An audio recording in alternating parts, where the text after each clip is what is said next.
Então, desejo que estejam todos bem e que tenham um bom resto de fim de tarde. O tema, como já viram, é a inveja. A inveja analisada vista à luz da doutrina espírita. E então, sobre a inveja, vos trago um pequeno resumo, dizendo-vos que a inveja, sendo um dos sentimentos inferiores da humanidade, se caracteriza pelo desejo constante de almejar a todo o custo as conquistas da vida alheia. É o desejar aquilo que o outro possui ou realiza.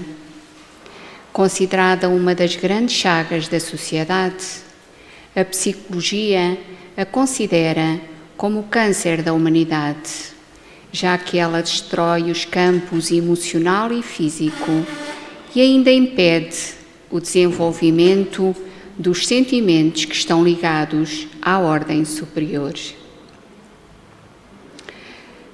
Pode atingir-nos a inveja que nos é direcionada? Sim, pode. Através da lei da afinidade. Um invejoso pode tornar-se num obsessor em relação àquele que é invejado, desde que ambos sintonizem na mesma faixa de energias. E somos ainda invejosos? Eu julgo que em maior ou menor grau, em determinados momentos, ainda quase todos experimentamos esse sentimento, já que a inveja não tem idade, religião, cor ou posição social. Há muita gente bem resolvida financeiramente, outros ocupando posições de destaque na sociedade, que sofrem desta, que pode ser considerada uma doença de difícil cura.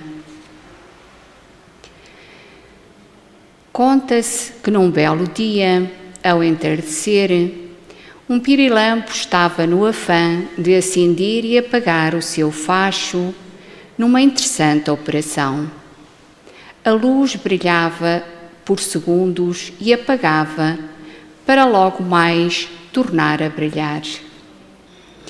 Uma cobra que se encontrava nas proximidades observou aquela luz acendendo e apagando e esgueirou-se até onde se encontrava o autor de tal proeza. Quando estava prestes a atacar, foi percebida pelo minúsculo inseto que alçou voo e se escapou. No entanto, a cobra deslizou rapidamente e foi no seu encalce. E assim ficaram. Ele voava e pousava. Ela o seguia e tentava apanhá-lo. Finalmente o pirilampo pousou e disse para a sua perseguidora: Dona Cobra, para um pouquinho. Quero fazer-lhe uma pergunta. Pode dizer-me, por acaso, se eu pertenço à sua cadeia alimentar? Não, disse sibilante o réptil, e preparou-se para o atacar de novo. Espera aí, senhora. Diga-me, por acaso eu fiz-lhe algum mal? Não, tornou a falar a cobra. Cansado e impaciente, o pirilampo perguntou: Pode dizer-me então por que é que a senhora me quer apanhar? Muito simples, disse a cobra. É que você brilha. Esta fábula remete-nos a situações que todos conhecemos. Pessoas que se projetam, que brilham na vida, normalmente são invejadas. Mas também pode acontecer a inveja acicatar de tal forma o invejoso que ele vê o brilho intenso onde apenas existem ternos reflexos, onde o brilho é apenas aparente, depende dos olhos, invejosos ou não, que veem.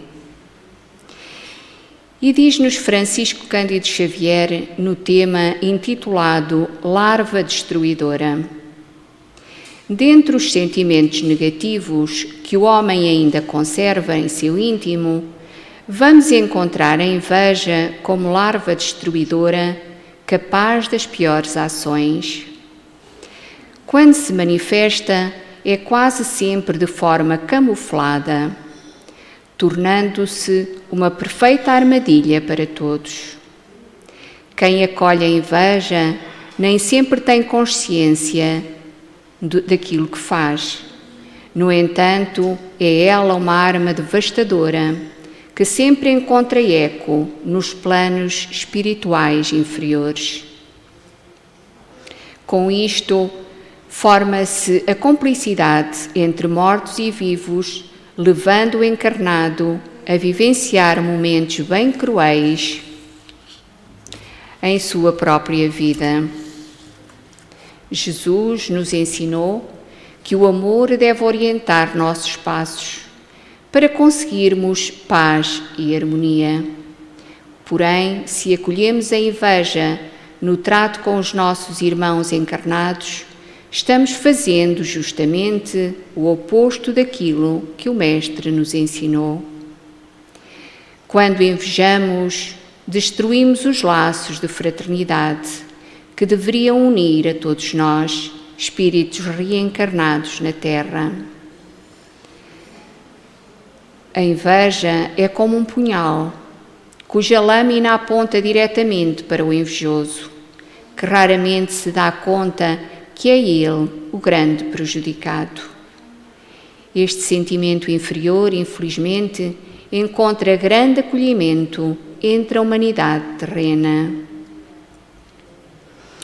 As oportunidades para o desenvolvimento desta chaga são inúmeras. Pode ser a promoção no emprego, que o nosso amigo conseguiu, a compra do imóvel pelo vizinho, a melhor classificação na escola pelo colega do nosso filho.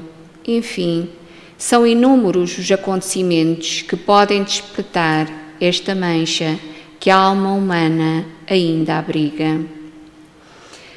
No entanto, devemos notar que o prejudicado é sempre o invejoso, que não tendo coragem para lutar pelos seus ideais, lança sobre o próximo seu maldoso olhar de cobiça. Desta forma, o invejoso, além de se comprometer moralmente, ainda permite que espíritos menos evoluídos se liguem a ele pelos laços da afinidade. Todos sabemos que a reencarnação é uma oportunidade para o espírito aprender e evoluir.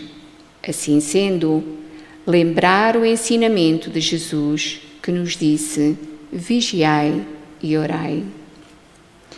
E protegidos pela oração e pelos bons pensamentos, estaremos livres da cobiça, essa erva daninha que se alastra silenciosamente. Atualmente, vivemos numa era de muita competitividade, mas não podemos esquecer a ética e a moral nas ações que praticamos. Não precisamos ser predadores para subir na escala da vida material, pois cada pessoa tem o seu próprio espaço, de acordo com as leis divinas. Vamos lembrar que Jesus, em seus ensinamentos, exemplificava o valor das boas ações, deixando as pessoas perceber o quanto era danoso o caminho dos sentimentos inferiores. E ainda nos é dito, na questão 933 do Livro dos Espíritos, os sofrimentos materiais, algumas vezes, independem da vontade, mas o orgulho ferido, a ambição frustrada, a ansiedade da avareza, a inveja, o ciúme, todas as paixões, numa palavra, são torturas da alma. a inveja e o ciúme. Felizes os que desconhecem estes dois vermes roedores. Para aquele que a inveja e o ciúme atacam, não há calma, nem repouso possíveis. À sua frente, como fantasmas que não dão tréguas e o perseguem até durante o sono. Se levantam os objetos da sua cobiça, do seu ódio, do seu despeito. Não compreendeis que com as suas paixões o homem cria para si mesmo suplícios voluntários, tornando-se-lhe a terra verdadeiro inferno.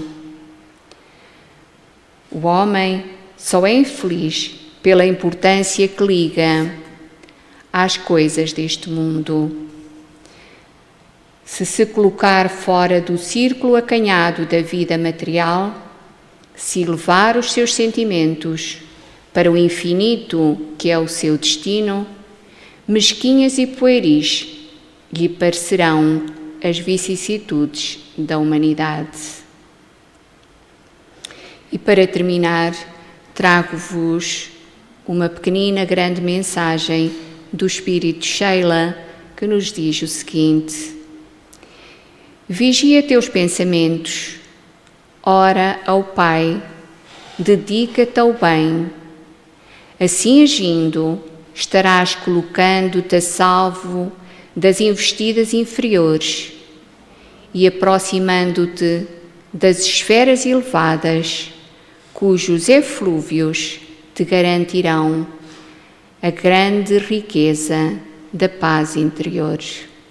A grande riqueza da paz interior. Agradeço pela vossa atenção e por terem vindo.